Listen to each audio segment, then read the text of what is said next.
माधव कुंज बिहारी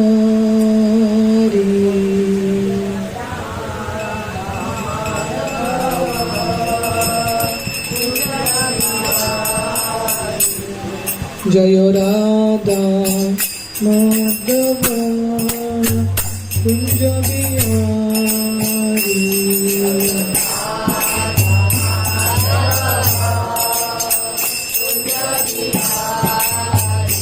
जय गोपी जन वल्लभ गिरिवरधारी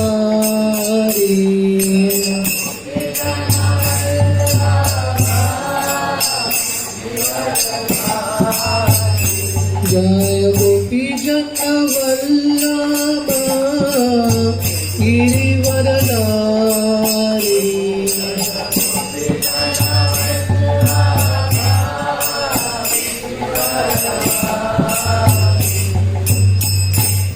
यशोदानंदन व्रज जनरंजन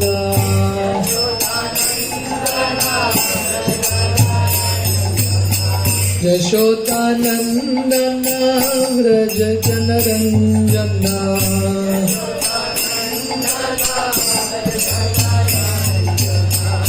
यमुना तीरा वनचारी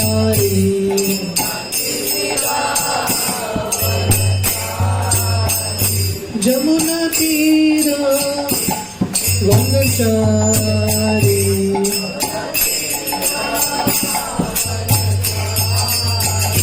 जय राधा माधव कुंज बिहारी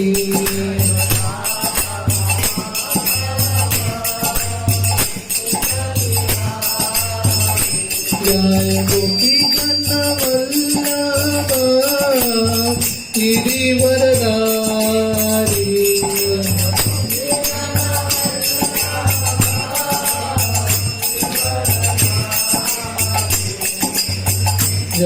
यशोदानंदन व्रज जनरंजन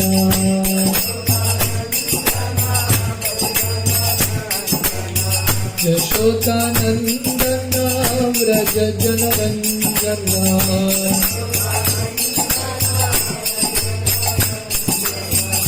यमुना तीरा वनचारी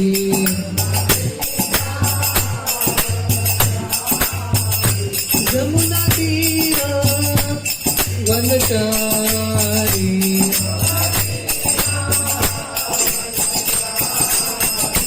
जय Radha Madhav Kunj Bihari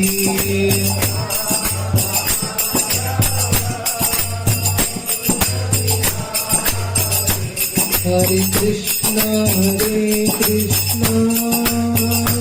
Krishna Krishna Hare Hare Hare Ram Ram Ram Hare Hare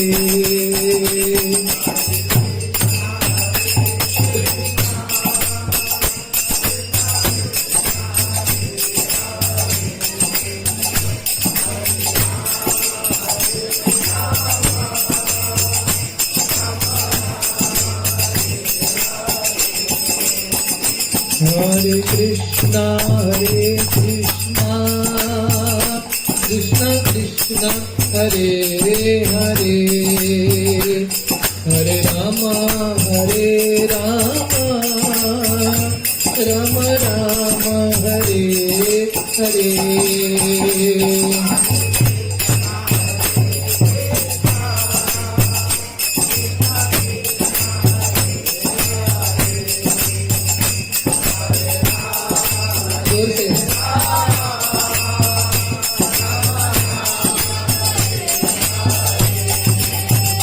Hare Krishna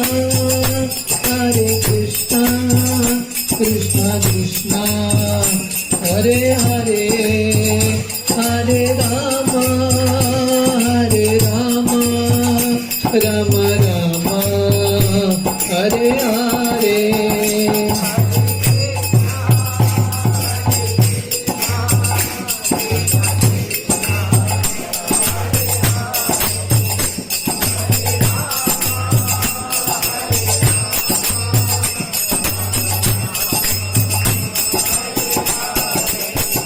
Hare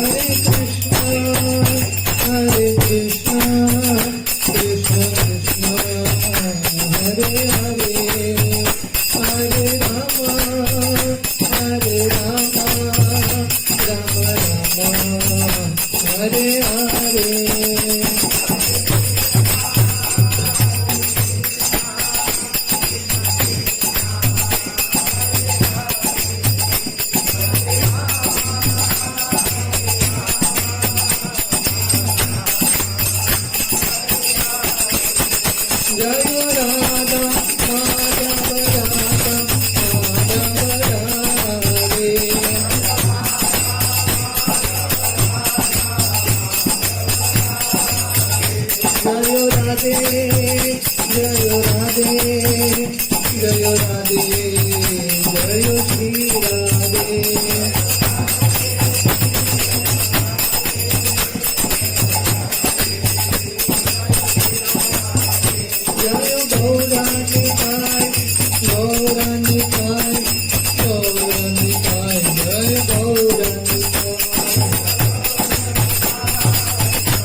हरिनाम संकीर्तन की जय।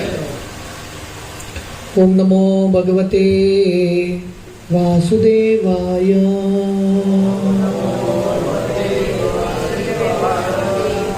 ओम नमो भगवते वासुदेवाय।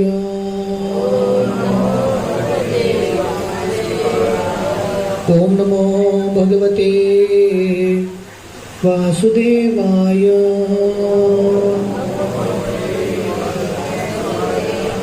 नारायणं नमस्कृत्य नरं चैव नरोत्तमं देवीं सरस्वतीं व्यासं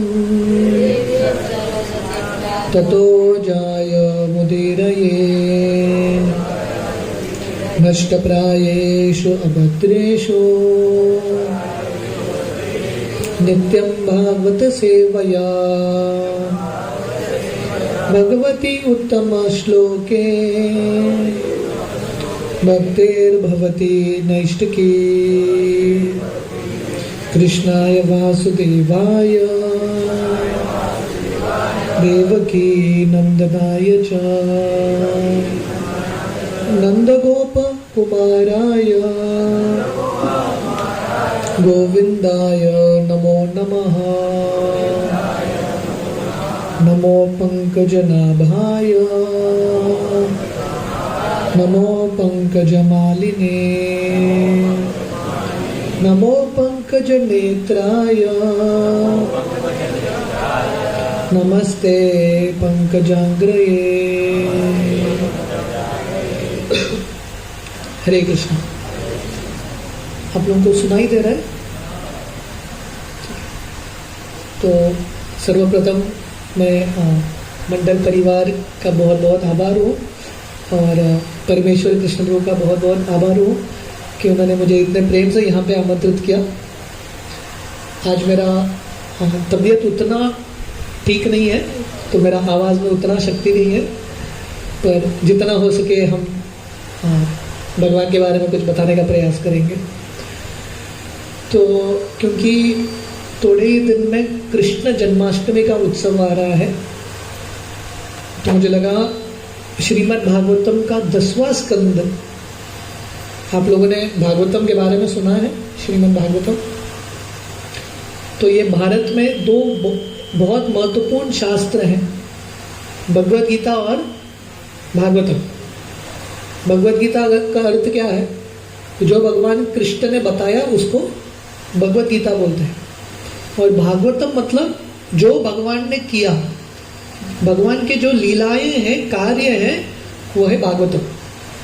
तो ये दोनों शास्त्र भारत भूमि का सबसे महत्वपूर्ण शास्त्र है। आज इंडिपेंडेंस डे है, स्वतंत्रता दिवस। हमको तो इंडिपेंडेंस तो मिल गया है, पर भारतीयों का कर्तव्य क्या है, श्री चैतन्य महाप्रभु बताते हैं। आप लोगों ने श्री चैतन्य महाप्रभु के बारे में सुना है? अब में से कितने लोग बंगाल के हैं? हमरी बंगाल तो आप सब लोगों ने महाप्रभु के बारे में सुना है ना? तो महाप्रभु ने ये श्लोक बोला है, भारत भूमि ते होइल मनुष्य जन्मजार, जन्म सार्थक करी कर परोपकार। तो महाप्रभु ने बताया है, जिस व्यक्ति का जन्म भारत भूमि में हुआ है, उसका कर्तव्य है जन्म को सार्थक कराना। देखिए, भारत भूमि में जन्म लेना इतना आसान चीज नहीं होता, क्योंकि ये बहुत पुण्य भूमि है। यही भारत भूमि पे भगवान कृष्ण का अवतार हुआ है, भगवान राम का अवतार हुआ है, चैतन्य महाप्रभु का अवतार हुआ है। प्रैक्टिकली हर अवतार यहीं पे होता है। गंगा, यमुना, सरस्वती भारत भूमि में बहती है, तो ये बहुत पुण्य स्थली है। तो हम सबका जन्म ये भारत भूमि में हुआ है, तो हम सबका कर्तव्य है हमारी जिंदगी को सार्थक बनाना। और उसको कैसे सार्थक करें? भगवद गीता और भागवतम पढ़ के हमारी जिंदगी को हम सार्थक बना सकते हैं। और सार्थक बना के करो परोपकार। परोपकार का अर्थ क्या है? दूसरों के ऊपर कल्याण करना। शिला प्रभुपाद जो इस्कॉन के फाउंडर आचार्य हैं, शिला प्रभुपाद भी बंगाल से थे। प्रभुपाद का जन्म स्थान कलकत्ता। प्रभुपाद 70 साल की उम्र में प्रभुपाद भारत छोड़ के पाश्चात्य देश गए, अमेरिका। और प्रभुपाद किसके लिए गए हैं वहाँ पे? जनरली भारत के लोग जाते हैं अमेरिका, यूरोप, पैसे कमाने के लिए जाते हैं। पर प्रभुपाद एक व्यक्ति थे जो लेने के लिए नहीं गए, देने के लिए गए। प्रभुपाद ने गीता भागवतम का ज्ञान दिया, और अभी पूरी दुनिया में इस्कॉन के केंद्र हैं, इतने सारे जगह पे गीता भागवत का प्रचार होता है। तो कहने का अर्थ है, ये भारत भूमि में रह के बाकी सब कार्य तो करना ही है, परिवार चलाना है, नौकरी करना है, ये सब करना है, पर उसके साथ साथ थोड़ा बहुत समय निकालना गीता भागवत समझने के लिए बहुत इम्पोर्टेंट है। क्योंकि हम सबकी ज़िंदगी में कष्ट तो है। ऐसा कोई व्यक्ति है यहाँ पे जिसकी ज़िंदगी में समस्या नहीं है? कोई है? सबकी ज़िंदगी में समस्या है ना? तो समस्याओं का हल कहाँ से मिलेगा? न्यूज़पेपर पढ़ के सोल्यूशन मिलेगा? नहीं मिलेगा। शास्त्र खोल के पढ़ना पड़ेगा। जब हम ऐसे शास्त्रों के बारे में पढ़ेंगे, शास्त्रों से सुनेंगे, जिंदगी के समस्या का हल हमको एक्चुअली समझ में आएगा। तो जैसे मैंने बताया था, ये दो शास्त्र हमारे लिए बहुत इंपॉर्टेंट है, भगवद गीता और भागवतम। और क्योंकि अभी कृष्ण जन्माष्टमी आ रहा है, भागवतम के 10वें स्कंद में कृष्ण लीला का वर्णन है। उसका पहला अध्याय का जो थोड़े बहुत श्लोक है, उससे मैं आप लोगों को सुनाऊंगा कृष्ण लीला के बारे में, या कृष्ण लीला में प्रवेश करने के लिए हमारा भाव, जन्माष्टमी में प्रवेश करने के लिए हमारा भाव या मनोवृत्ति कैसा होना चाहिए। ये भागवतम के 10वें स्कंद के पहले अध्याय के पहले श्लोक में परीक्षित महाराज सुखदेव गोस्वामी को बोलते हैं।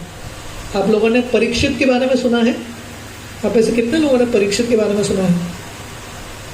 सुना है। तो परीक्षित महाराज कौन थे? किसको पता है कौन थे परीक्षित?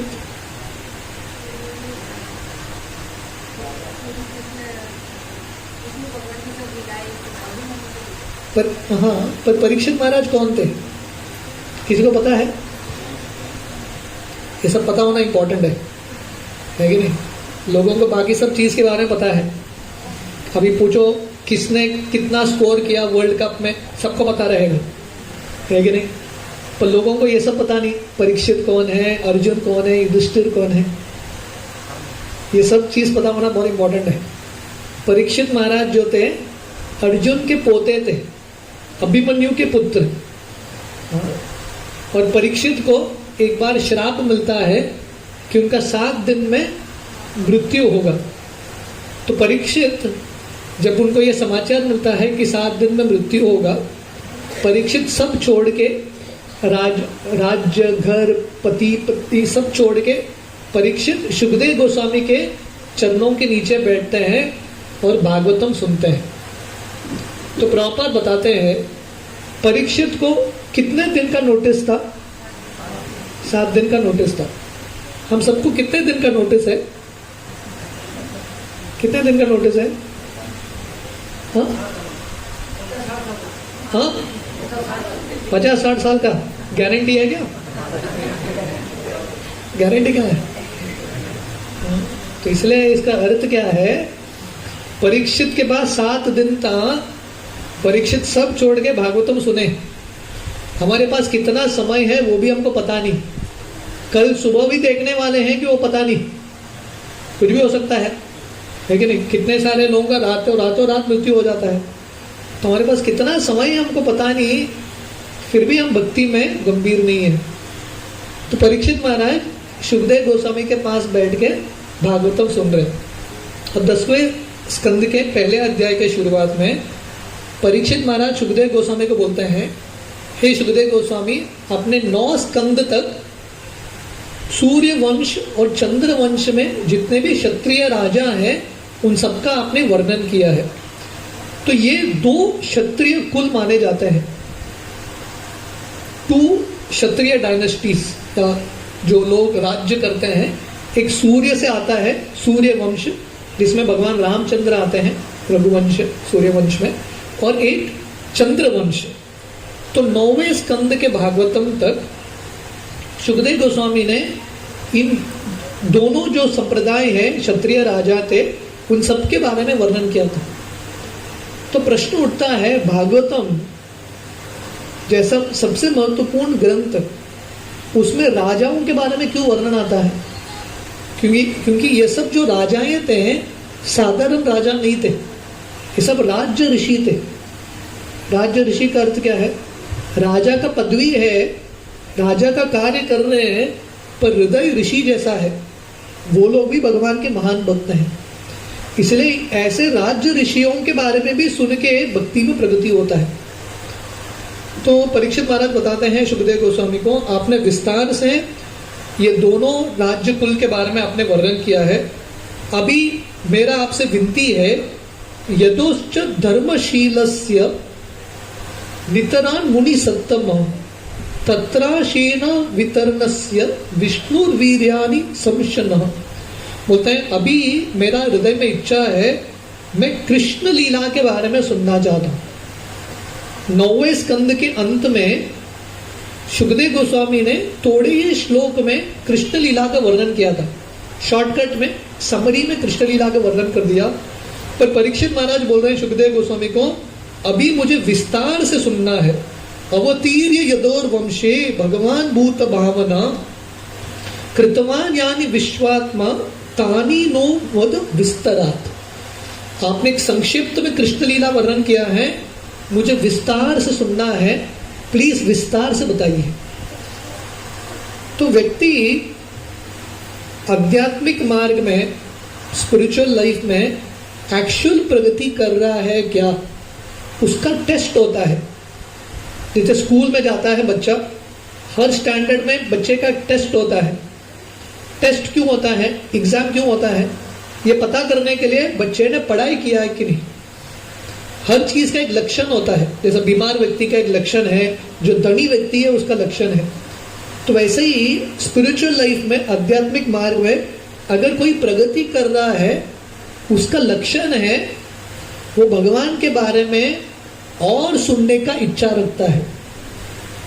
अगर कैपेसिटी बढ़ रहा है भगवान के बारे में सुनने का, मतलब आप प्रगति कर रहे हो भक्ति में। समझ में आ रहा है?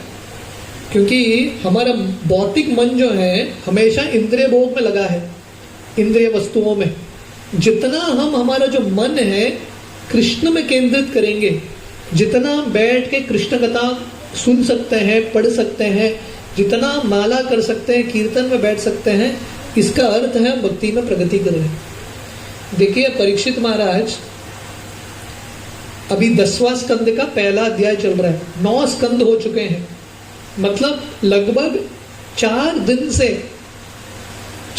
से परीक्षित लगातार कृष्ण कथा सुन रहे, एक भी मोमेंट उन्होंने ब्रेक नहीं लिया, कंटिन्यूअसली 4 दिन से कृष्ण कथा सुन रहे। परीक्षित खाए नहीं, पिए नहीं, सोए नहीं, कंटिन्यूअसली चल रहे। फिर भी वो बोल रहे हैं कि मुझे विस्तार से कृष्ण लीला सुनना है, आप विस्तार से बताइए। जनरली जब हम प्रवचन में बैठते हैं, पहला मन में प्रश्न उठता है कब खत्म होगा, है कि नहीं? पता नहीं आप सब लोगों के मन में ये प्रश्न उठ रहा है कि नहीं, है कि नहीं? पहला ये प्रश्न मन में आता है, कब खत्म होगा, कब प्रसाद आएगा, पता नहीं प्रभु जी लेके आ रहे हैं कि नहीं प्रसाद, है कि नहीं? हमारा मन उधर ही जाता है। हम इस्कॉन में एक जोक बताते हैं, अगर किसी को सुलाना है तो मंत्र है ओम नमो भगवते वासुदेवाय। प्रवचन की शुरुआत में हम बोलते हैं ओम नमो भगवते वासुदेवाय। मतलब ये सुनते ही व्यक्ति क्या करता है, सो जाता है। लोगों को लगता है कतार में बैठो और सो जाओ। लोगों को उठाना है तो एक मंत्र है, मंत्र क्या है पता है? महाप्रसादे गोविंदे। प्रसाद के बारे में बोलो, लोग उठ जाएंगे, है कि नहीं? वो भी ठीक है, पर एक्चुअली हमको धीरे धीरे परीक्षित महाराज की तरह भगवान की कथाओं में और रुचि प्राप्त करना है। हमारा मन एक्चुअली ज्यादा से ज्यादा भगवान के कथाओं में लगाना है। श्रील प्रभुपाद जो इस्कॉन के फाउंडर आचार्य थे, प्रभुपाद जब अपने गुरु महाराज भक्तिसिद्धांत सरस्वती से मिलते हैं वृंदावन धाम में, भक्तिसिद्धांत सरस्वती ठाकुर घंटों घंटों तक प्रवचन दे रहे थे, घंटों घंटों तक, और बहुत फिलोसॉफिकल प्रवचन था सिद्धांत के ऊपर, ऐसा नहीं कि कहानी था।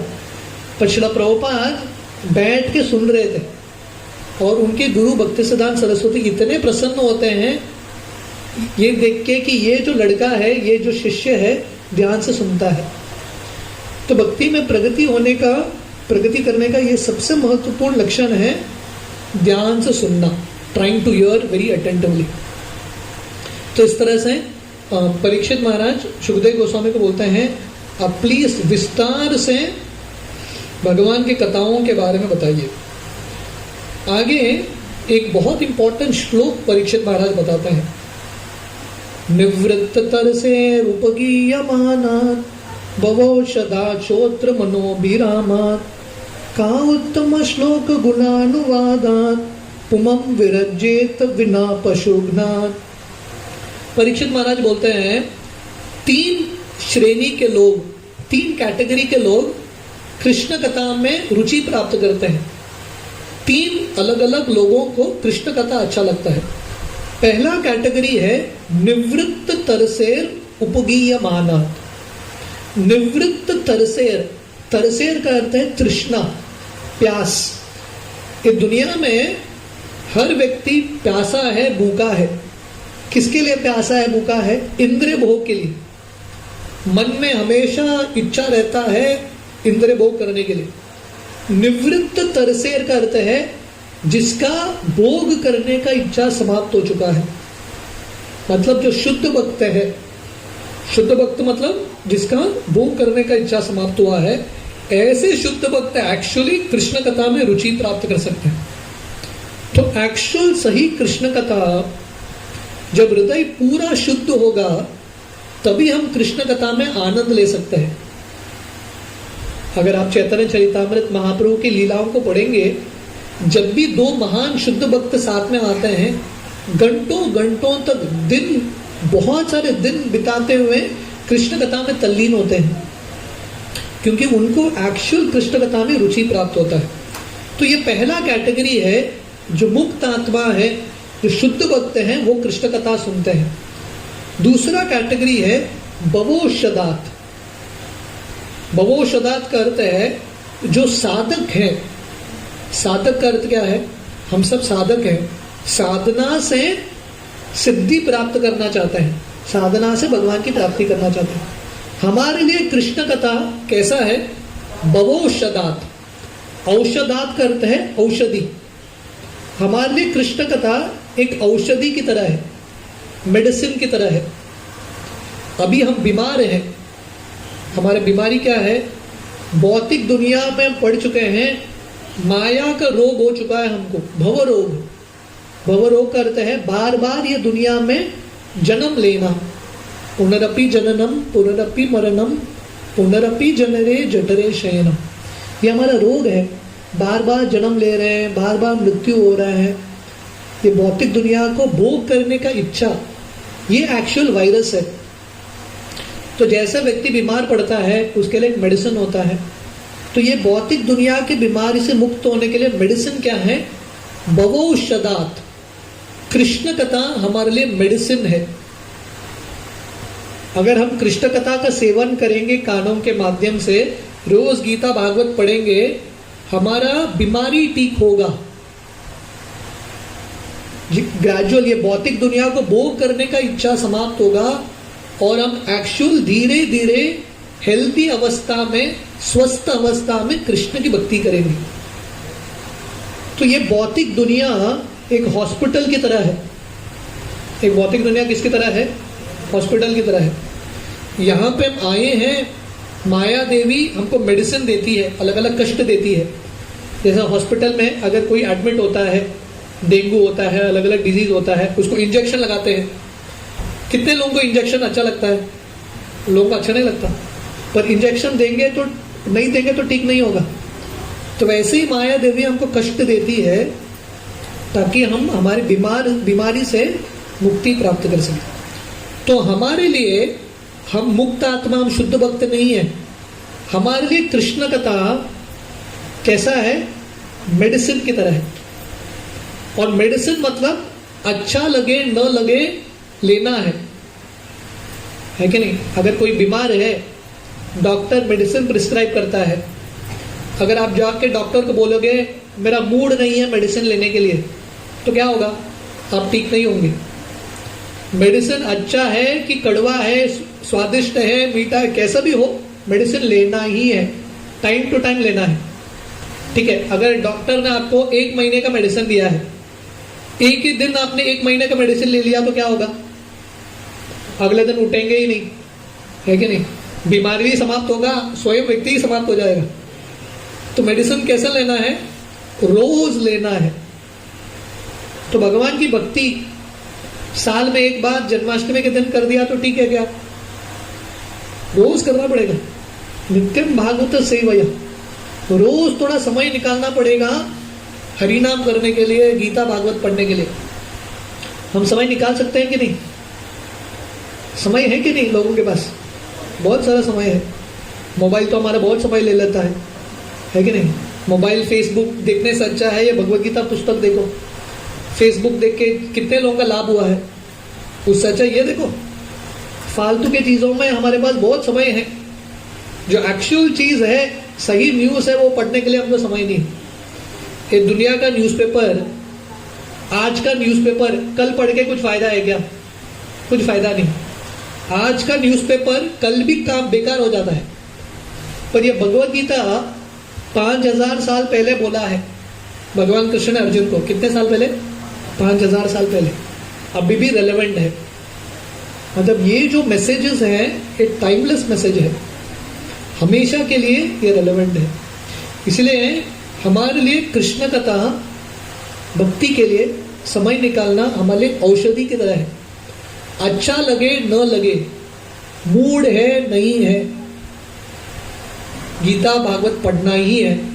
रोज एटलीस्ट 5-10 मिनट पढ़ना ही है गीता भागवत। रोज 5-10 मिनट हरिनाम करना ही है। ये हमारा जिंदगी का दिनचर्या होना चाहिए। We have to spend life like this. तो ये दूसरा कैटेगरी है। दूसरे कैटेगरी के लोग जो कृष्ण कथा सुनते हैं, साधक। हम सब कृष्ण कथा क्यों सुनते हैं? क्योंकि हम भव रोग से मुक्ति प्राप्त करना चाहते हैं। तीसरा कैटेगरी है श्रोत्र मनोभिरामात्। ऐसे भी जो लोग हैं जो शुद्ध नहीं है, साधक नहीं है, वो भी कृष्ण कथा पढ़ते हैं। क्यों? क्योंकि उनके लिए एंटरटेनिंग है, कहानी अच्छा लगता है उनको। कि दुनिया में हर व्यक्ति को कहानी अच्छा लगता है कि नहीं? बच्चा हो, बूढ़ा हो, कहानी तो हर व्यक्ति को अच्छा लगता है। पर ये दुनिया की कहानी पढ़ के क्या फायदा? आपको कहानी पढ़ना है, कृष्ण की कहानी पढ़ो। आपको कुछ पुस्तक ही पढ़ना है, रामायण पढ़ो, महाभारत पढ़ो, कृष्ण लीला पढ़ो, एंटरटेनमेंट भी होगा, हृदय का शुद्धिकरण भी होगा। ये दुनिया के आप कहानी पढ़ोगे, ये दुनिया के मूवीज देखोगे, हीरो हीरोइन का, हृदय का परिवर्तन नहीं होने वाला है। आपको प्रेम कहानी सुनना है, राधा कृष्ण का प्रेम कहानी सुनो, रुक्मिणी कृष्ण का प्रेम कहानी सुनो, सीता राम के बारे में सुनो, हृदय का शुद्धिकरण होगा। आपको झगड़ा के बारे में सुनना ही है। बहुत सारे लोगों को झगड़ा अच्छा लगता है, वायलेंस, कितने सारे मूवीज वायलेंस पे चलते हैं। आपको झगड़ा सुनना ही है तो आप कृष्ण ने कंस को कैसा मारा, भगवान राम ने रावण को कैसा मारा, ये सब युद्ध के बारे में पढ़ो, कुरुक्षेत्र के युद्ध के बारे में पढ़ो, हृदय का परिवर्तन होगा, हृदय का शुद्धिकरण होगा, एंटरटेनमेंट भी होगा और एनलाइटनमेंट भी होगा। इस तरह से परीक्षित महाराज बताते हैं ये कृष्ण कथा 3 श्रेणी के लोगों के लिए लाभदायक होता है, जो शुद्ध भक्त हैं, जो साधक हैं, और जो भौतिकवादी व्यक्ति है, जो सिर्फ एंटरटेनमेंट चाहते हैं, मजा चाहते हैं, उनके लिए भी कृष्ण कथा मन को आनंद देगा। पर परीक्षित महाराज बताते हैं एक ही श्रेणी के लोग हैं जो कृष्ण कथा में रुचि नहीं लेंगे। वो कौन है? पुमम विरज्येत विना पशुघ्नात, जो पशुओं की हत्या करते हैं उनको कृष्ण कथा भक्ति में रुचि नहीं आएगा। जो पशुओं की हत्या करते हैं, तो ये पशुओं की हत्या का 2 अर्थ होता है। एक, जो व्यक्ति बिना कारण के पशुओं की हत्या करके या पशुओं का हानि पहुंचा के उनको खाने का प्रयास करता है, मांसाहार इत्यादि, ऐसा व्यक्ति को भक्ति में रुचि प्राप्त करना बहुत मुश्किल है, वेरी वेरी डिफिकल्ट। क्योंकि अगर हम चाहते हैं कि भगवान का कृपा प्राप्त हो तो हमारे हृदय में भी ये भाव होना चाहिए कि दूसरे जीवों के प्रति कृपा दिखाना। हम रोज आके भगवान के सामने बोलते हैं भगवान कृपा दिखाओ, और हम स्वयं कृपा नहीं दिखा रहे लोगों के ऊपर, भगवान कैसे कृपा करेंगे? तो पहला चीज भक्ति में प्रगति करने के लिए दूसरों के ऊपर दया का भाव होना चाहिए, दूसरों के कष्ट को देख के दर्द होना चाहिए। ये पहला अर्थ है पशुघ्नात का। दूसरा अर्थ है जो व्यक्ति इंद्रिय भोग में इतना तल्लीन है, ऐसा व्यक्ति को भी पशुघ्नात बोलते हैं, क्योंकि ऐसा व्यक्ति स्वयं की आत्मा की हत्या कर रहा है। हमारे एक आचार्य उनके गीत में लिखते हैं, हरि हरि विफले जन्म गोनाइनु, मनुष्य जन्म पाइया, राधा कृष्ण न बजिया, जानिया सुनिया विषकाइनु। बंगाली गीत है हमारे बहुत सारे भजन बंगाली भजन ही है। तो नरोत्तम दास ठाकुर ये गीत में बोलते हैं, हे भगवान, मैंने ये मनुष्य जिंदगी व्यर्थ गवा दिया है, क्योंकि ये मनुष्य जिंदगी पाके अगर हम राधा कृष्ण की भक्ति नहीं करेंगे तो क्या कर रहे हैं? हम स्वयं की आत्मा की हत्या कर रहे हैं, आत्महत्या, स्पिरिचुअल सुइसाइड। ऐसा व्यक्ति भी भगवान के कथा में रुचि प्राप्त करना बहुत ही मुश्किल है, वेरी वेरी डिफिकल्ट। तो इस तरह से परीक्षित महाराज बताते हैं कि 3 श्रेणी के लोग कृष्ण कथा में रुचि रखते हैं, पर एक ही व्यक्ति जो पशुओं की हत्या करता है या स्वयं की आत्मा की हत्या करता है, ऐसा व्यक्ति को रुचि प्राप्त करना बहुत मुश्किल है। आगे परीक्षित महाराज बताते हैं वो पर्सनली अपने आप से परीक्षित वो क्यों कृष्ण कथा सुनना चाहते हैं, उनको कृष्ण पे इतना विश्वास क्यों है। तो परीक्षित महाराज 2 उदाहरण देते हैं। वो बोलते हैं, हे भगवान, जब कुरुक्षेत्र का रणभूमि में युद्ध हुआ था, उस समय कौरवों का सेना इतना बड़ा था, 11 अक्षौणी सेना, और पांडवों का सिर्फ 7 अक्षौणी सेना था। कहाँ 11 कहाँ 7। और कौरवों के पास बड़े बड़े दिग्गज महारथी थे, भीष्म, द्रोण, कर्ण, बड़े बड़े दिग्गज महारथी। फिर भी पांडव जो हैं कौरवों को उन्होंने परास्त कर दिया। कैसे किया उन्होंने? फॉर्मूला क्या था? क्योंकि उन्होंने कृष्ण का आश्रय लिया, भगवान कृष्ण का आश्रय लिया, उन्होंने कौरवों को परास्त कर दिया। विशाल कुरुक्षेत्र का रणभूमि एक विशाल समुद्र की तरह था, परीक्षित महाराज बताते हैं, समुद्र में अगर कोई समुद्र में गिर जाता है, समुद्र को पार करना बहुत मुश्किल है। कितना भी एक्सपर्ट स्विमर हो, समुद्र को पार करना बहुत मुश्किल है। तो परीक्षित महाराज बता रहे हैं, कुरुक्षेत्र का रणभूमि एक विशाल समुद्र की तरह था और भीष्म, द्रोण इत्यादि बड़े बड़े मछली, समुद्र में बड़े बड़े मछली होते हैं, उनको बोलते हैं वेल, ह्यूज फिश। एक मछली होता है जिसको बोलते हैं तिमिंगल, तिमिंगल करके एक मछली है। ये तिमिंगल मछली कितना बड़ा होता है पता है? ये तिमिंगल मछली अपने गले में एक वेल को रखता है, इतना बड़ा तिमिंगल।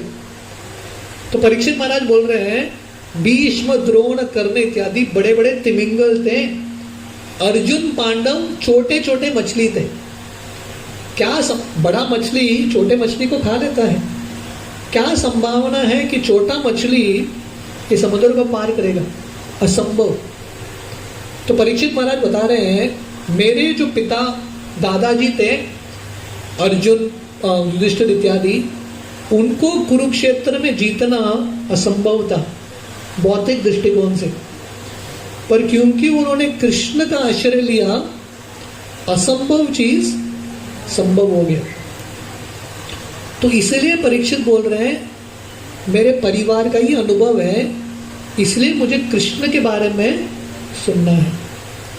तो हम सबकी जिंदगी में, जैसे पांडवों की जिंदगी में कुरुक्षेत्र का रणभूमि था, तो हम सबके जिंदगी में कुछ न कुछ समस्या है।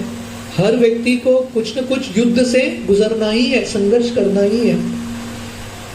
अगर हमको एक्चुअल सफलता प्राप्त करना है तो ये चीज हमको सीखना बहुत महत्वपूर्ण है। भगवान कृष्ण का आश्रय, गीता हो, भागवतम हो, रामायण हो, महाभारत हो, ये सबका सार एक ही है, निष्कर्ष एक ही है।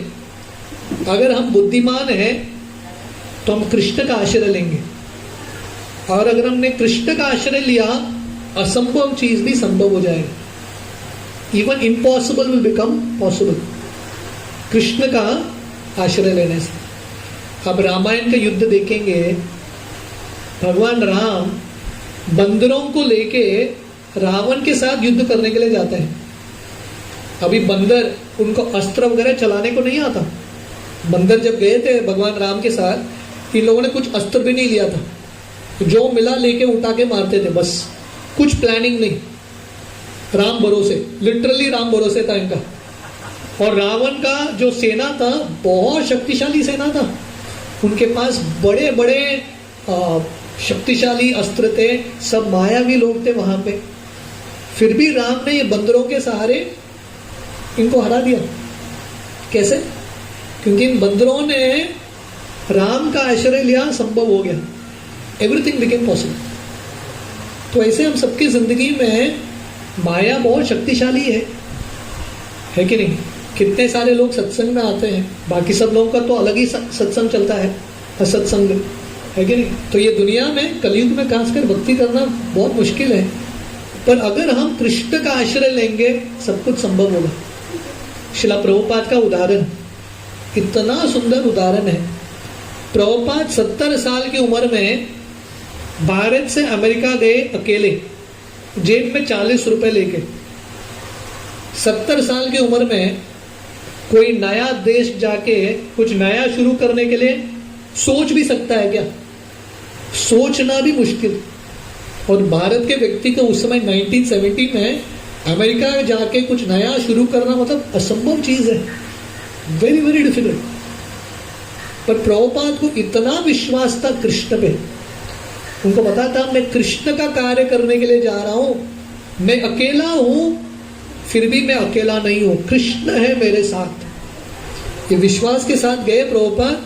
हरि नाम पे विश्वास था उनको, कृष्ण के नामों पे, और प्रभुपाद ने असंभव भी को संभव करा दिया। हनुमान जी का उदाहरण है रामायण में।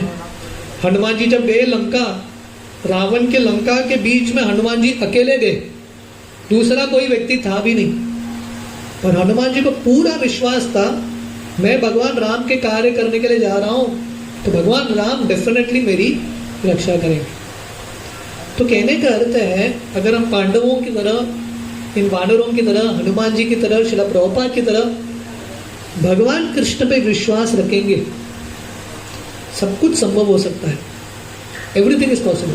मुकम करोति वाचालम पंगुम लंघयते गिरिम यत् कृपा तमहम वंदे श्री गुरु दीन तारिणम। जिस व्यक्ति को गुरु और भगवान पे विश्वास है, ऐसा व्यक्ति पर्वत भी, लंगड़ा व्यक्ति पर्वत लांघ कर सकता है, गूंगा व्यक्ति कविता बोल सकता है, अगर एक्चुअली भगवान पे विश्वास है। तो परीक्षित महाराज बोल रहे हैं, मैं कृष्ण कथा सुनना चाहता हूं क्योंकि मैंने अपने परिवार में देखा है कि भगवान कृष्ण ने मेरे पूर्वजों को, मेरे जो दादाजी हैं अर्जुन इत्यादि, उनको बचाया है। दूसरा उदाहरण परीक्षित अपना देते हैं, द्रोणी अस्त्र विप्लुष्टम इदम मदंगम।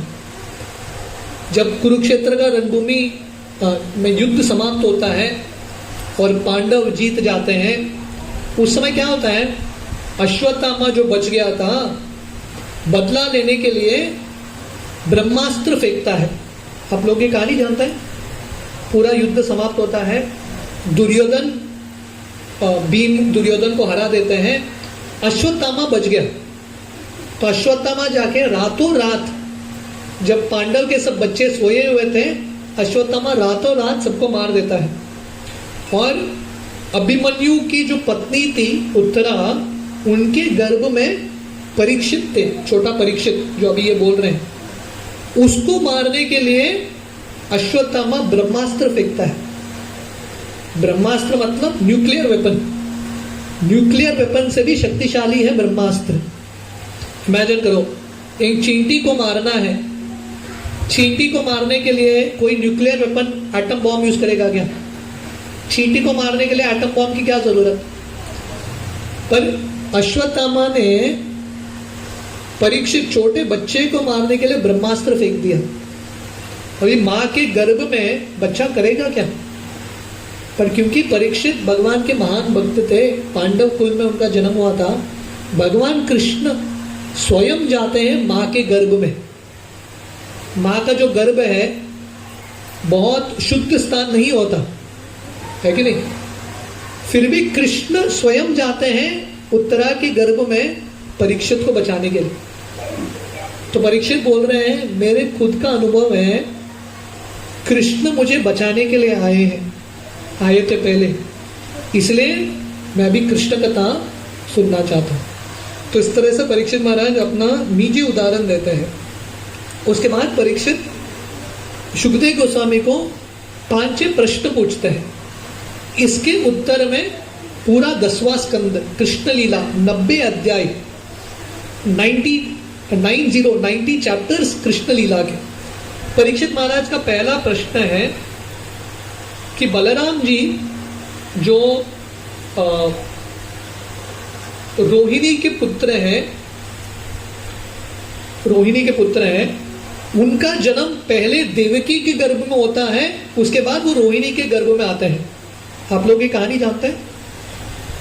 वसुदेव और देवकी, मुझे आप लोगों को बहुत सारा कहानी बताना है वसुदेव और देवकी, इनके बारे में हम सुनेंगे समय रहा तो। इन दोनों का विवाह होता है कि नहीं? तो देवकी से पहले 6 पुत्र जन्म होते हैं जिनको कंस मार देता है। 7वां पुत्र बलराम जी होते हैं। बलराम जी देवकी के गर्भ में प्रवेश करते हैं, पर भगवान कृष्ण बलराम जी को बोलते हैं आप यहां से चले जाओ। तो बलराम जी देवकी के गर्भ से रोहिणी के गर्भ में चले जाते हैं। एक मां के पेट में 2 बच्चा हो सकता है, पर एक बच्चा 2 मां के पेट में कैसे हो सकता है? ये बलराम जी हैं, देवकी के भी पुत्र हैं और रोहिणी के भी पुत्र हैं। तो पहला प्रश्न परीक्षित पूछते हैं, ये कैसा संभव है कि बलराम जी देवकी के गर्भ से रोहिणी के गर्भ में चले गए? आजकल होता है ना ऑनलाइन ट्रांसफर, है कि नहीं? ऑनलाइन ट्रांसफर करते हैं। ये पहला इतिहास का ट्रांसफर है, गर्भ से गर्भ, वूम टू वूम ट्रांसफर हो गया, ओवरनाइट ऑनलाइन ट्रांसफर करा दिया बलराम जी को। तो ये पहला प्रश्न है, ऐसा क्यों हो गया? दूसरा प्रश्न परीक्षित महाराज पूछते हैं, कृष्ण का जन्म ठीक है, बलराम जी का ट्रांसफर हो गया, समझ गया, कृष्ण का भी ट्रांसफर हो गया। कृष्ण का जन्म कहाँ पे होता है? कहाँ पे होता है कृष्ण का जन्म? हाँ, जेल में होता है। ठीक है, एक बार एक व्यक्ति था, हम ये जोक बोलते हैं एक व्यक्ति अयोध्या के लिए ट्रेन में बैठा था। टीसी ने जाके उसको पूछा, बाबा टिकट किधर है? तो व्यक्ति बोला टिकट नहीं। तो टीसी पूछा इसको कहाँ जा रहा है? वो बोला राम जन्मभूमि। तो टीसी बोला इसको, मैं तुमको कृष्ण जन्मभूमि लेके जाऊंगा। मतलब कहाँ लेके जाऊंगा? जेल में लेके जाऊंगा तो पहला हमने देखा, बलराम जी को ट्रांसफर करा दिया यहां से वहां, देवकी गर्भ से रोहिणी की गर्भ में।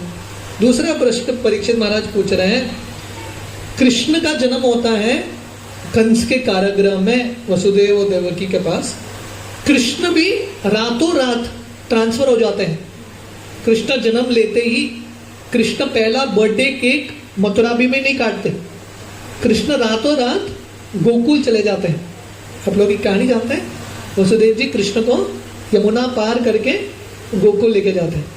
अभी भी आप वृंदावन में जाओगे, ये सब स्थलियां हैं। मथुरा होता है जन्म स्थान, यमुना पार करेंगे तो गोकुल आता है। तो पूछता है, अरे कृष्ण जो पूरे दुनिया के स्वामी हैं, कृष्ण को भी रातों रात ट्रांसफर क्यों करा दिया? ये भी मुझे सुनना है। अगला प्रश्न, कृष्ण अभी मथुरा से गोकुल चले गए, गोकुल से कृष्ण वापस मथुरा द्वारका चले जाते हैं। कृष्ण का ट्रांसफर होता रहता है। तो कृष्ण ने यदुकुल में, वृंदावन में कृष्ण ने कैसे लीलाएं की, उसके बाद भगवान कृष्ण ने द्वारका में क्या लीलाएं की, ये सब मुझे विस्तार से सुनना है। तो श्रील प्रभुपाद तात्पर्य में लिखते हैं, जैसे मैंने बताया, कृष्ण लीला कुल मिलके 90 अध्याय है। 40 अध्याय कृष्ण के वृंदावन लीलाओं का वर्णन करता है। बाद में जो 50 अध्याय है कृष्ण के द्वारका लीलाओं का वर्णन है। तो ये परीक्षित का अगला प्रश्न। तो परीक्षित पूछ रहे हैं आगे, कृष्ण ने अपने मामा कंस को क्यों मारा? तो परीक्षित का बहुत बुद्धिमान प्रश्न है, ऑल इंटेलिजेंट क्वेश्चन। पहला प्रश्न है, बलराम जी का ट्रांसफर क्यों होता है एक माँ के गर्भ से दूसरे माँ के गर्भ? दूसरा प्रश्न, कृष्ण का ट्रांसफर क्यों होता है? वसुदेव जी कृष्ण को स्वयं मथुरा से वृंदावन क्यों लेके जाते हैं? अगला प्रश्न, तो कृष्ण वृंदावन मथुरा में क्या करते हैं, ये अगला प्रश्न था। उसके आगे पूछते हैं, कृष्ण ने अपने मामा कंस को क्यों मारा? क्योंकि शास्त्रों में भतीजे को मामा को सम्मान करना चाहिए, पर कृष्ण ने मामा को ही मार दिया कंस को, क्योंकि कंस अल्टीमेटली कृष्ण का मामा था। कृष्ण ने कंस को क्यों मारा? अपने मामा को ही क्यों मारा? आगे पूछते हैं, भगवान कृष्ण कितने साल तक ये धरातल पे लीला करते हैं? For how many years? Dwarka में कृष्ण कितने साल भगवान कृष्ण रहते हैं? भगवान कृष्ण के कितने पत्नियां थे? How many wifes Krishna had? ये सब मुझे विस्तार से सुनना है। तो प्रभुपाद बता रहे हैं, ये सब 6-7 प्रश्न परीक्षित ने पूछे थे। इसके उत्तर में सुखदेव गोस्वामी आगे के 90 अध्याय बताते हैं, 90 चैप्टर्स कृष्ण लीला के। आगे परीक्षित पूछते हैं, एतत् अन्यच्च सर्वम में मुने कृष्ण विचेस्तितम वक्तुम हरसि सर्वज्ञ श्रद्धादाया विस्तृतम। वो बोलते हैं, हे सुखदेव गोस्वामी, आप सब कुछ जानते हो कृष्ण के बारे में, मैंने जो प्रश्न पूछा है वो सबका उत्तर दीजिए विस्तार में, और मैंने जो नहीं पूछा है उसके बारे में भी बताइए। शायद मैं कुछ भूल गया हूं, please explain everything in detail. और आगे बताते हैं, नैस्ता दुस्साह शुन्माम त्यक्तोतम अपि भद्यते पिबंतम तन मुकाबोजम च्युतम हरि कथामृतम। तो परीक्षित महाराज बोल रहे हैं, अभी एनीवे मेरे पास थोड़े ही दिन बचे हैं, मृत्यु मेरा बहुत निकट है, तो मैंने ऑलरेडी खाना पीना सब त्याग दिया है, पर जब मैं आपके मुख से कृष्ण कथा सुनूंगा उससे ही मेरा भूख प्यास इत्यादि मिट जाएगा। तो सुखदेव गोस्वामी, उनके मन में ये भाव आ रहा होगा कि परीक्षित बेचारा 4.5 दिन से लगातार सुन रहा है, उसको भी थोड़ा भूख प्यास लगा होगा, उसको भी ब्रेक चाहिए।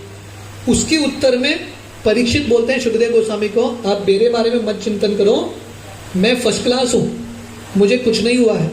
हालांकि मैंने कुछ खाया नहीं पिया नहीं, क्योंकि मैं कृष्ण कथा का श्रवण कर रहा हूँ, मेरा शरीर फर्स्ट क्लास है, मुझे आध्यात्मिक शक्ति है, मैं और सुनना चाहता हूँ। तो यहाँ पे परीक्षित महाराज शब्द उपयोग करते हैं हरि कथामृतम। अमृत का अर्थ है नेक्टर। अभी परीक्षित महाराज मृत्यु के अवस्था में है, मरने वाले हैं। अमृत का सेवन व्यक्ति कब करता है? अमर जिंदगी प्राप्त करने के लिए। तो परीक्षित महाराज बोल रहे हैं, मुझे बाकी किसी अमृत की जरूरत नहीं है, ये कृष्ण कथा ही सही अमृत है। कुलशेखर महाराज दक्षिण भारत के एक बहुत महान संत हैं। वो एक श्लोक में बताते हैं, उनका गीत है मुकुंद माला स्तोत्र। ये बहुत एक सुंदर श्लोक है। इदम शरीरम परिणाम पेशलम पतत्य अवश्यम शतसंधि जर्जरम किमौषधम पृच्छसि मूढ़ दुर्मते निरामयम कृष्ण रसायनम पिब। तो कुलशेखर महाराज बोलते हैं, ये शरीर का नाश होने वाला ही है कि नहीं?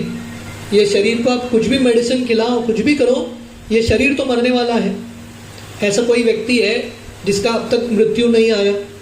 ऐसा कोई व्यक्ति नहीं। हर व्यक्ति का मृत्यु आता है। हिरण्यकशिपु हो, रावण हो, कोई भी हो, हर व्यक्ति का मृत्यु आता है। पर परीक्षित महाराज बोलते हैं, जो कृष्ण रसायनम पिब, जो कृष्ण कथा सुनता है, ऐसा ही व्यक्ति अमर जिंदगी प्राप्त करता है। ही एक्सपीरियंसेस इटर्नल लाइफ।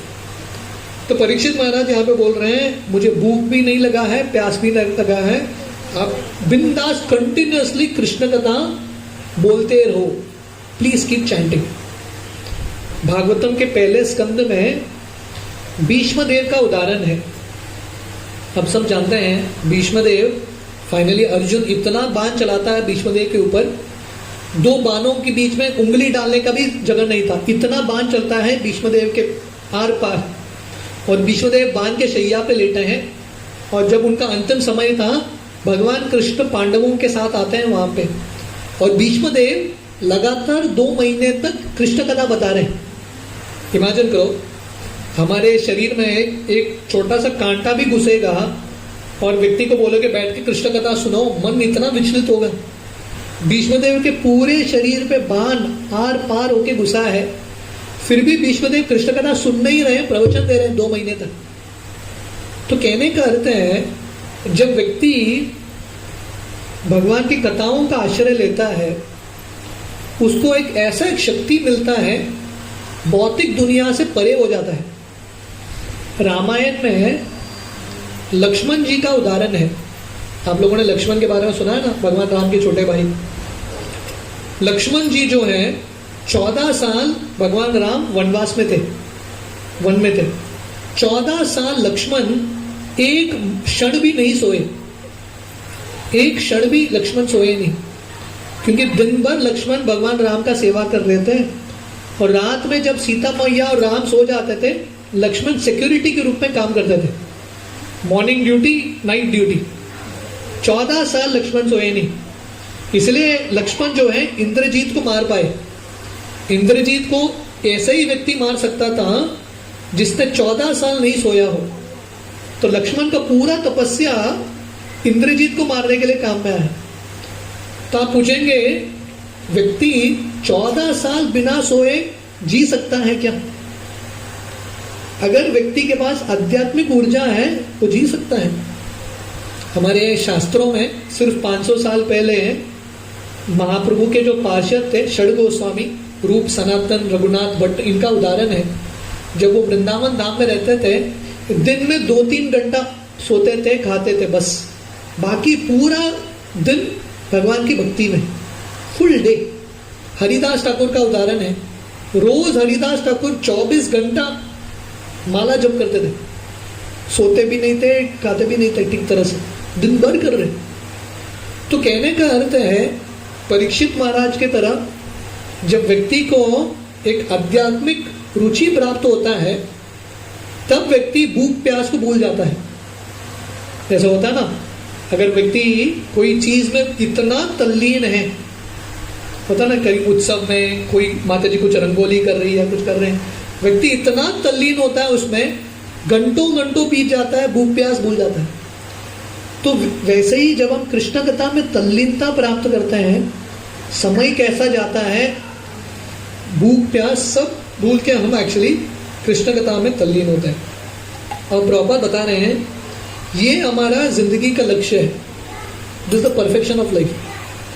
प्रभुपाद ने इस्कॉन संस्था स्थापित किया था ताकि लोगों को ये स्वाद मिल सके, कृष्ण कथा में तल्लीन होने का स्वाद।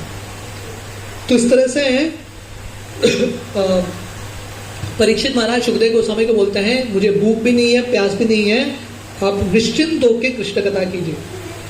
सुखदेव गोस्वामी जब ये सुनते हैं, सुखदेव गोस्वामी इतने प्रसन्न होते हैं, सुखदेव गोस्वामी परीक्षित महाराज को धन्यवाद देते हैं और परीक्षित महाराज को बोलते हैं आप सही में साधु हो, हालांकि आप क्षत्रिय हो, आप भी भगवान के महान भक्त हो, और आपका ये जो प्रश्न आपने पूछा है वो आपको ही नहीं पूरी दुनिया के लोगों को लाभ देगा। देखिए परीक्षित ने ये प्रश्न पूछा, इसलिए सुखदेव गोस्वामी भागवतम बोले और हमको भागवतम मिल रहा है। भगवद गीता में अर्जुन ने प्रश्न पूछा, इसलिए कृष्ण ने उत्तर दिया, हमको भगवद गीता मिला है। तो ये प्रश्न उत्तर प्रभुपाद बताते हैं भागवतम के पहले स्कंद में, ये दुनिया में भी व्यक्ति प्रश्न उत्तर करता है, स्कूल पाठशाला में भी प्रश्न उत्तर होता है, व्यक्ति कोर्ट में जाएगा वहां पे भी प्रश्न उत्तर होता है, जज प्रश्न पूछते हैं, एडवोकेट उत्तर देता है, स्कूल कॉलेज कहीं पे भी जाओ, अब न्यूज़पेपर देखो प्रश्न उत्तर होता है। पर ये सब प्रश्न उत्तर से लोगों का लाभ नहीं होता। पर जब हम भगवान कृष्ण के बारे में प्रश्न पूछेंगे और ये उत्तर सुनेंगे तभी हमारा सही लाभ है।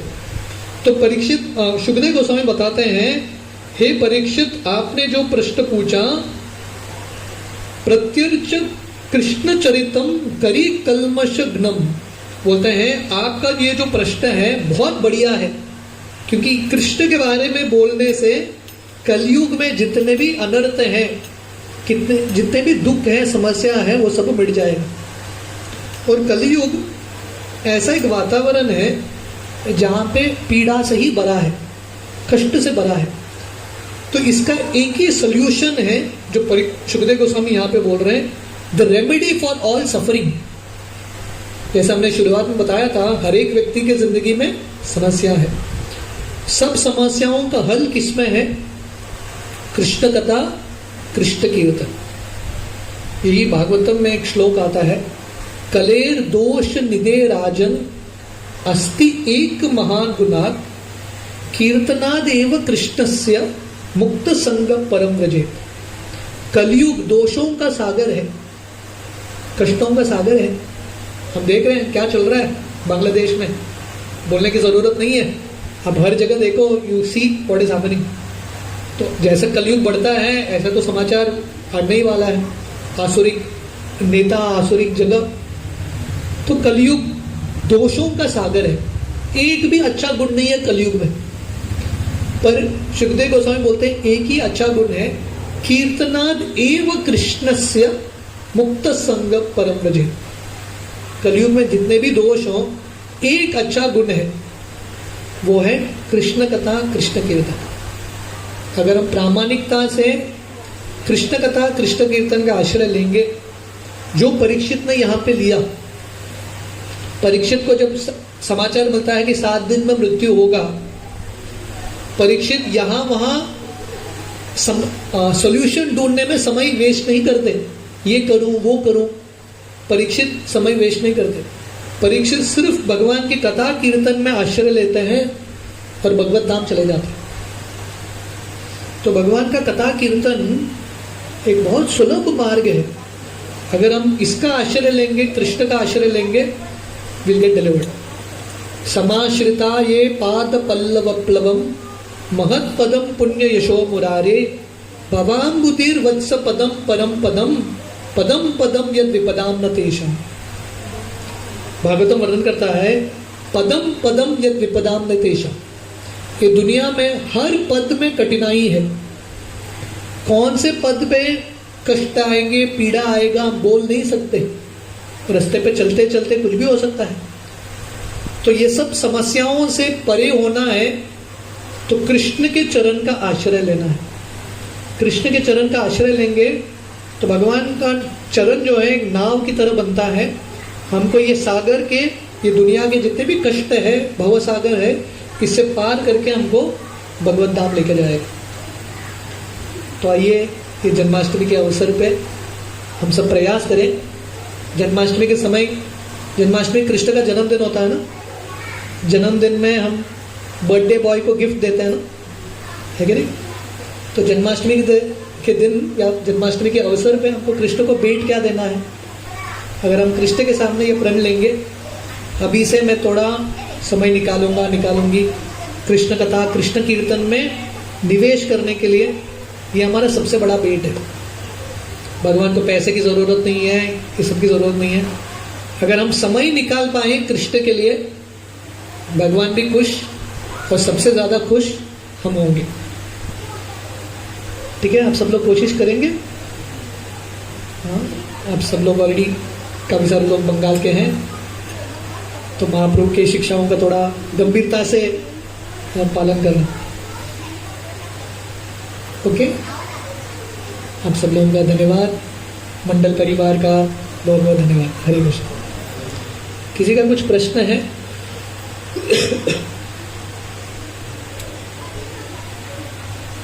किसी का कुछ प्रश्न है? आप लोगों को समझ में आया? Yes.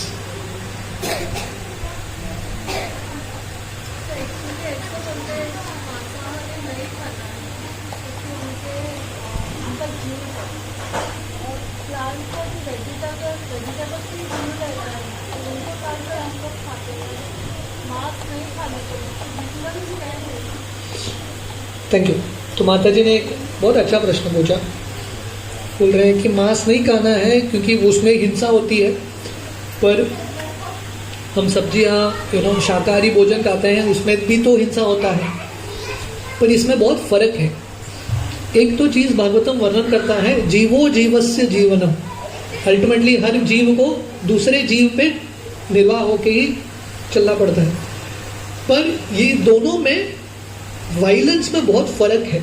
There's a big difference. Generally क्या होता है, आप फल से, पेड़ से एक फल निकालोगे, उसमें भी वायलेंस है, पर वो एनीवे फल आ जाएगा उसमें, है कि नहीं? कुछ पेड़ में कुछ सब्जियां आ रहे हैं, वो आप निकालो, एनीवे आ जाएगा। वो एक वायलेंस की तरह नहीं है, वो एक हेयर कटिंग की तरह है। That's all, you are just removing something. पर कभी कभी किसी, जैसे धान्य का खेत होता है, धान्य, जब आप धान्य को काटते हो, लगभग उसका अंतिम समय ही है, it is harvest time only, anyway उसको काटना ही पड़ेगा, नहीं तो एनीवे वो मुरझा जाएगा वो झाड़। So the violence is very very minimal, बहुत मिनिमल वायलेंस है। सेंट्रल नर्वस सिस्टम पक्का बना नहीं है। पर आप पशुओं की हत्या करेंगे, जैसा पशु चीखते चिल्लाते हैं, exactly like a human being, exactly human being की तरह ही उनका चीखना चिल्लाना होता है। So that is very very painful. तो शास्त्र में कौन निश्चित करेगा कि हमको क्या खाना है, क्या नहीं खाना है? अल्टीमेटली मान लिया कि इसमें भी वायलेंस है, उसमें भी वायलेंस है, मान लिया, फिर भी कौन निश्चित करेगा कि मनुष्यों के लिए उचित आहार क्या है? Therefore we have to read scriptures. भगवान ने शास्त्र दिया है, हमारे लिए उचित आहार क्या है भगवान बताते हैं। तो उसी के अनुसार हम अपना दिनचर्या बताएंगे, अपना जिंदगी बिताएंगे, देन विल बी सेफ। और इसके साथ साथ, क्योंकि शाकाहारी भोजन में भी थोड़ा हिंसा होता ही है। आप जब चावल को पकाते हो, उसमें भी बहुत सारे माइक्रोब्स होंगे, बैक्टीरिया होंगे, वो भी मर रहे होंगे। सब्जी को काटोगे, उसमें भी कितने सारे इंसेक्ट्स होंगे या उनका भी मरण होता होगा। इसलिए शाकाहारी भोजन में भी कर्म होते हैं। जब हम भगवान के सामने भोग अर्पण करते हैं, देन एवरीथिंग इज, भगवान वो सब जो पाप सब हर लेते हैं। तो सबसे इम्पॉर्टेंट है शाकाहारी भोजन, पर उससे भी महत्वपूर्ण है भगवान के सामने भोग लगाना। गीता में भगवान बताते हैं, गीता का शायद ये तीसरा या चौथा अध्याय है, भगवान बताते हैं जो व्यक्ति भगवान को भोग अर्पण किए बिना खाता है, भगवान बताते हैं ऐसा व्यक्ति सिर्फ पाप का ही सेवन कर रहा है। भगवान ने कुछ दिया है हमको शाकाहारी भोजन, वो बना के भगवान के सामने भोग अर्पण करके खाना मनुष्यों के लिए बहुत इंपॉर्टेंट है। ये एक्चुअली भारत का संस्कृति था। 100 साल पहले भारत में हर व्यक्ति करता था। हर व्यक्ति के घर में शालिग्राम की पूजा होती थी, विष्णु की पूजा होती थी, तुलसी की पूजा होती थी। अभी धीरे धीरे पाश्चात्य देश के इन्फ्लुएंस से, आज इंडिपेंडेंस डे है, ब्रिटिश तो चले गए हैं, पर ब्रिटिश ने अपना मेंटालिटी यहाँ पर रख के गए, तो इसलिए हम अभी भी गुलाम हैं। उनके चिंतन के अनुसार हम चल रहे हैं, भारतीय चिंतन हम भूल गए हैं। तो भारतीय चिंतन मतलब भगवान की भक्ति। दिस इज वैदिक Indian culture. Is it okay? Thank you, धन्यवाद वो प्रश्न के लिए। और किसी को कुछ प्रश्न है?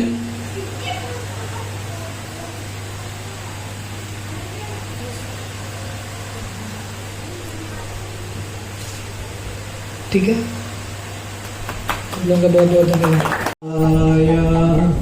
कृष्ण कृष्णाय श्रीमते भक्ति वेदांत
Krishna, Hare Krishna, Krishna Krishna, Hare Hare,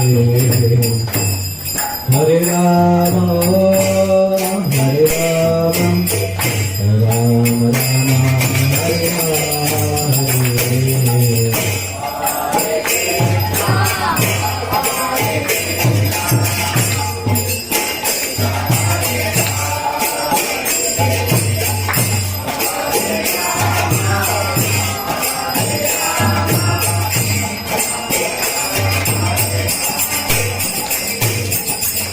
Hare Krishna, Hare Krishna, Krishna Krishna, Hare Hare,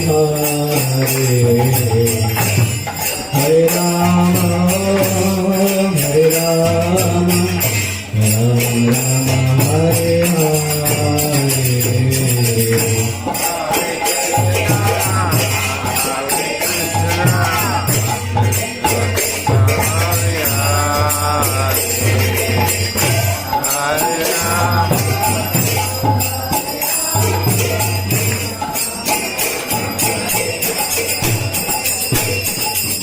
Hare Krishna, Hare Krishna, Krishna Krishna, Hare Hare, Hare Rama, Hare Rama, Rama Rama, Hare Hare.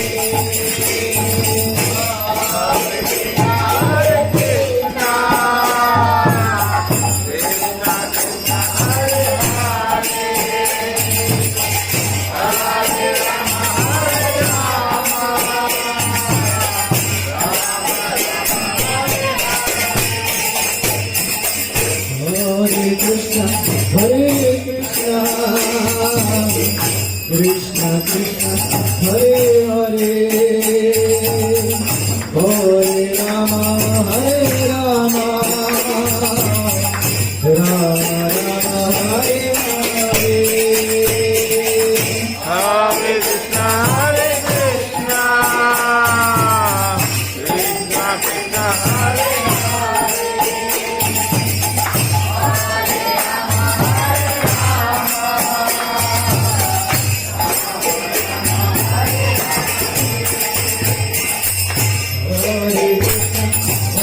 Krishna, Krishna Krishna, Hare Hare, Hare Rama, Hare Rama, Rama Rama, Hare Hare.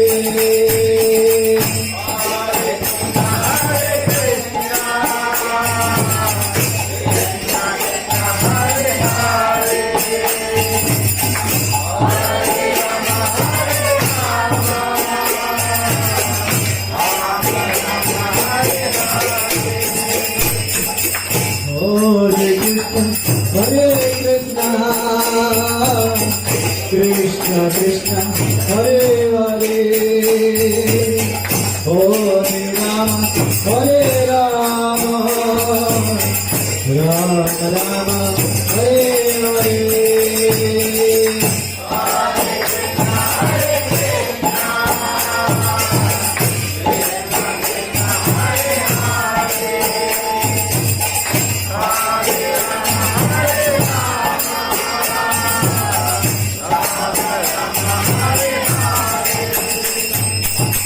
Hare Krishna, Hare Krishna, Krishna Krishna, Hare Hare, Hare Rama, Hare Rama, Rama Rama, Hare Hare.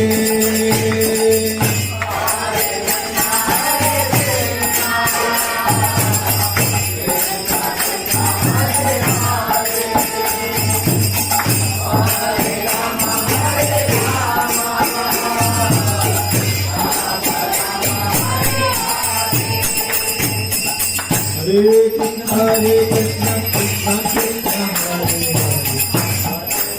Hare Rama, Rama Rama, Hare Hare.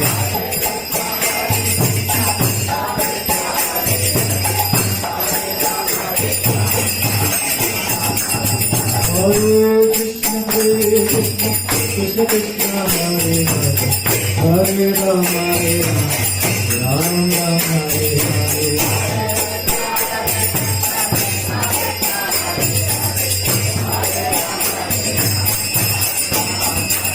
Hare Krishna Krishna Krishna Hare Hare Hare Rama Rama Hare Hare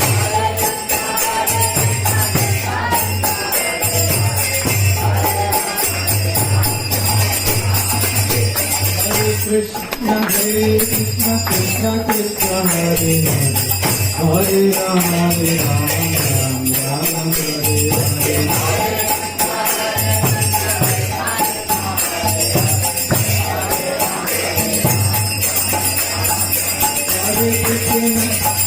Krishna Hare Krishna Krishna Krishna Hare Hare Hare Rama Hare Rama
बोले कृष्ण भगवान की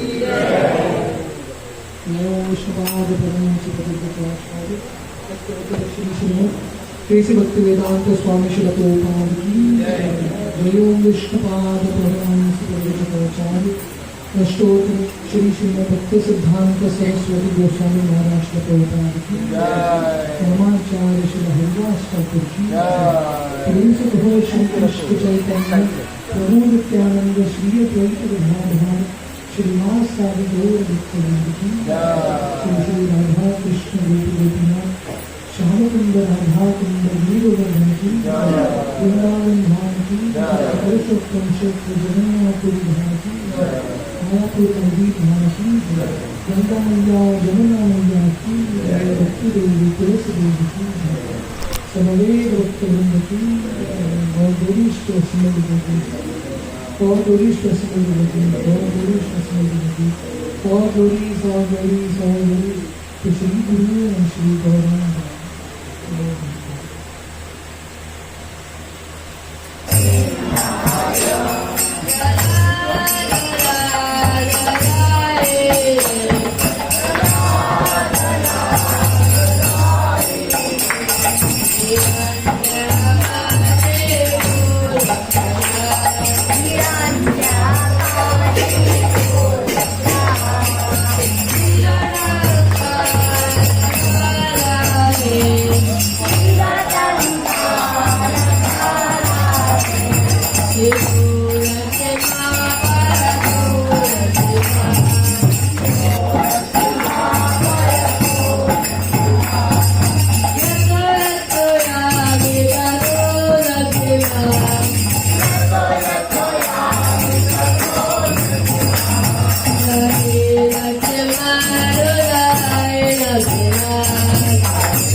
विघ्ननाशन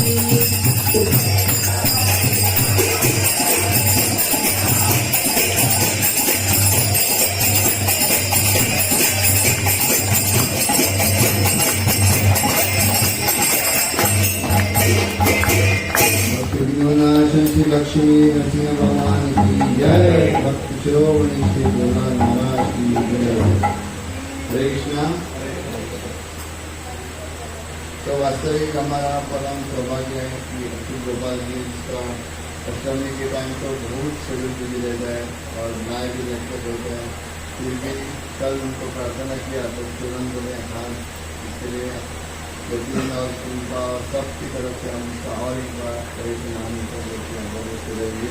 हरे कृष्णा कृष्णा कृष्णा हरे हरे, हरे राम राम राम हरे।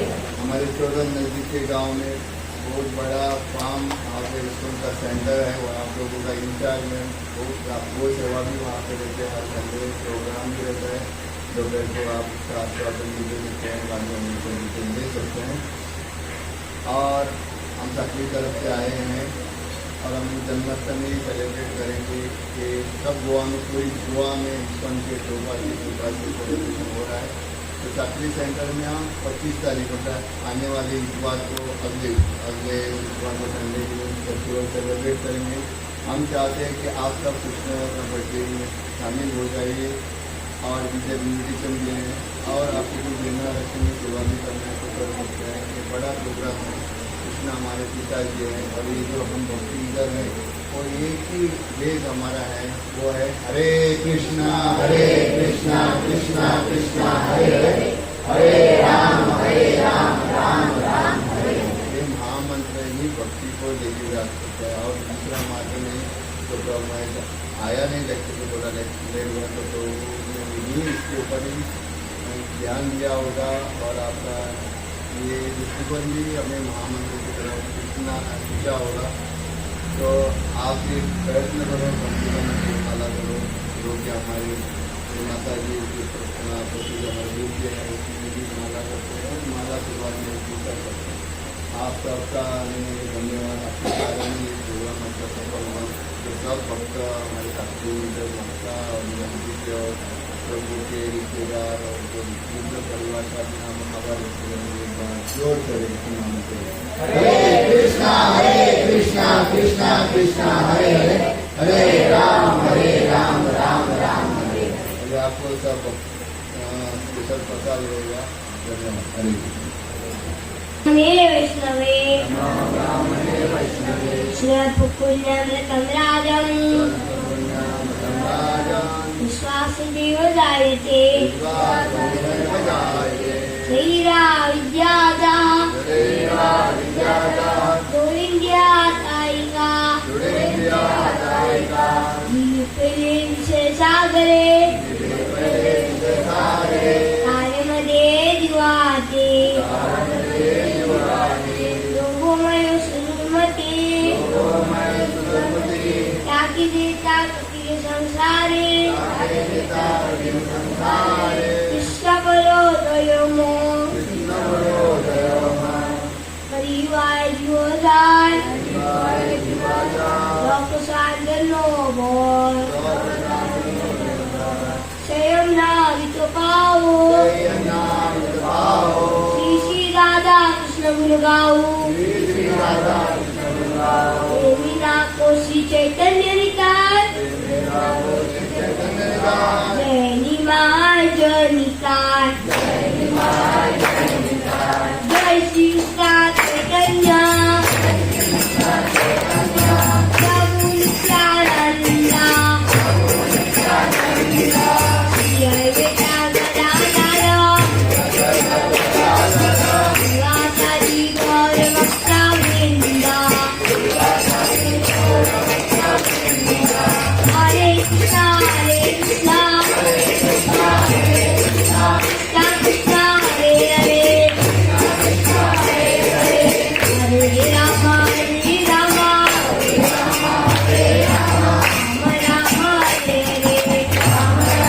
हरे हरे। राधा काम हे जय गौर प्रेमानंद